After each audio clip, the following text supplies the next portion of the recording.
ఎట్లయినా నువ్వు తాగుడు బంద్ చేసుడు మంచి అనిపిస్తుంది. ఆ డాక్టర్ దయ వల్ల నేను తాగుడు బంద్ చేసినావు కదా. నీకు మంచిగా అనిపిస్తుంది. ఎందుకు అనిపించేది?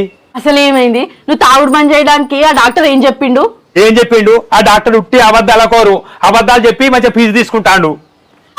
గా డాక్టర్ అబద్ధాలు ఎందుకు చెప్పిండు? ఏం చెప్పిండు చెప్పిండంటే నీకు తెలియదానే? నువ్వు కూడా నువ్వు కదా చెప్పంగా.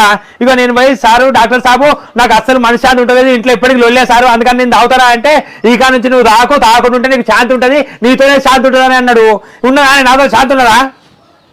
నువ్వు తాగకుండా ఉన్న నుంచి మన ఇంట్లో లొల్లెక్కడిదే మంచిగా మనశ్శాంతి ఉన్నది, కనబడతలేదా? మనశ్శాంతి కాదు, తాగకుండా ఉంటే మీ ఇంట్లో శాంతి ఉంటుందని అన్నాడు డాక్టరు. మీ చెల్లి ఇంకా ఆతలేదు ఉంటలేదు, ఎట్టనో ఏమో. ఏంటిది మా చెల్లెనా? నాకు అర్థం కాలే.